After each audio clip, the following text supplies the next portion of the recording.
అందరికీ నమస్కారం. Please like subscribe political link. వైద్యో నారాయణో హరి అని మనకు వైద్యుడు దేవుడితో సమానం. కానీ ఈరోజు మనకు కోలకత్తాలో జరిగిన ఒక డాక్టర్పై రేపు హత్యాయత్నం అన్నీ కూడా చాలా బాధాకరం. ఎందుకంటే ఇది యావత్తు దేశాన్నే కలిసివేసింది. ముఖ్యంగా బెంగాల్లోకి ఒక రౌడీ మూకల్లాగా రోహింగ్యాలు, టీఎంసీ వర్కర్స్, తర్వాత ఎంతో మంది కూడా అక్కడ ఒక ఆటవిక పాలన నడుస్తుంది. ఎందుకంటే కూడా ఆమె రేపు గురైనప్పటికీ కూడా అక్కడి సిపి ఏమన్నాడంటే మీ అమ్మాయి ఆత్మహత్య చేసుకుంది అని పేరెంట్స్ని పిలిపించడం జరిగింది. తర్వాత శవానికి పోస్ట్ మార్టం దగ్గర కూడా ఎంతో డిలే జరిగింది. నిజంగా ఇలాంటి వ్యవస్థ చాలా దారుణం. ఎందుకంటే నిర్భయ కేసు జరిగి మనకు ఆల్మోస్ట్ ఒక 12 ఏళ్ళు అవుతుంది. కొన్ని ఏళ్ల తరబడి వేచి చూసిన తర్వాత కూడా వాళ్ళ పేరెంట్స్కి న్యాయం జరిగింది అని కొన్ని సంవత్సరాలు వెయిట్ చేయాల్సి వచ్చింది. వాళ్ళు 7 సంవత్సరాలు 8 సంవత్సరాలు కూడా. నిజంగా ఈ కేసు కూడా చాలా దారుణం. మహిళా ఎంపీలు టీఎంసీ నుంచి ఉన్నారు. సాగరిక ఘోషు, మహువా మొయిత్రా, తర్వాత రచన, ఇలా ఎంతో మంది ఎంపీలు, చూకిత్ లాంటి ఎంపీలు మనకు పార్లమెంట్లో చూసాము.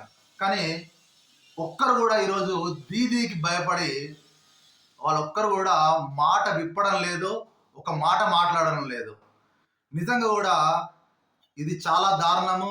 ఇలాంటి వారికి కఠినమైన శిక్షలు విధించాలి. అది గ్యాంగ్ రేప్గా జరిగినట్టుగా కనబడుతుంది మనకు. ఇంకోటి ఏంటంటే అందులో 150 mg సెమెన్ కూడా కనబడుతుంది. ఇలాంటి ఎన్ని చట్టాలు తెచ్చినా కానీ రేపిస్టులకు గుండెల్లో భయం అనేది లేదు. వాళ్ళు నిజంగా ఎట్లాంటి చట్టాలు ఉన్నాయంటే రేపిస్టులకు కఠినమైన శిక్షలు ఉండాలి. తర్వాత చాలా దారుణమైన పరిస్థితుల్లో హింసించి చంపే విధంగా చట్టాలు ఉండాలి.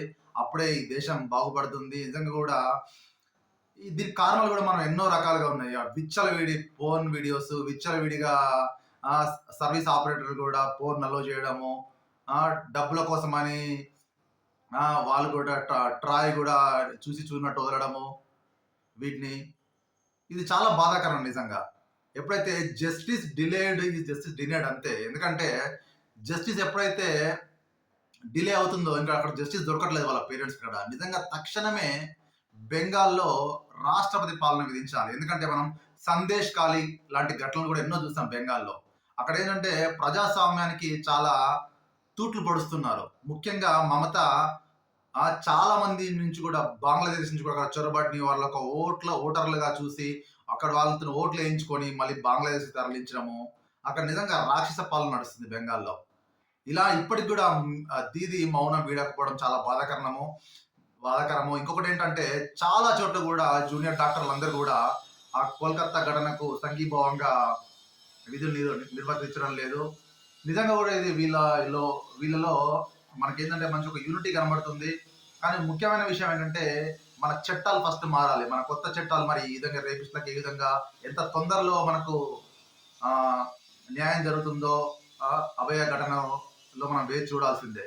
ఎందుకంటే దీనికి సత్వర న్యాయము జరగాలి ఆ అమ్మాయికి.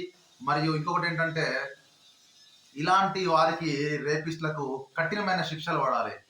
మన చట్టాల్లో కూడా ఈ రేపిస్టులకు కఠినమైన చట్టాలు ఉంటే తప్ప మనం ఇట్లాంటి వాటి నుంచి తప్పించుకోలేము. ఇది చాలా దురదృష్టకరం. నిజంగా అర్ధశతాబ్దపు అజ్ఞానాన్ని స్వతంత్రం అందవా స్వర్ణోత్సవాలు చేద్దామని మన ఇండిపెండెన్స్ డే ముందు కొన్ని రోజుల ముందు ఈ ఘటన జరిగింది. ఇది చాలా నిజంగా సిగ్గుచేటు, చాలా బాధాకరం కూడా. దీనికి ఇప్పటికైనా సెంట్రల్ గవర్నమెంట్ స్పందించి బెంగాల్ రాష్ట్రపతి పాలన విధించడమే కాకుండా కఠినమైన శిక్షలు అమలు చూడాలి. ధన్యవాదాలు.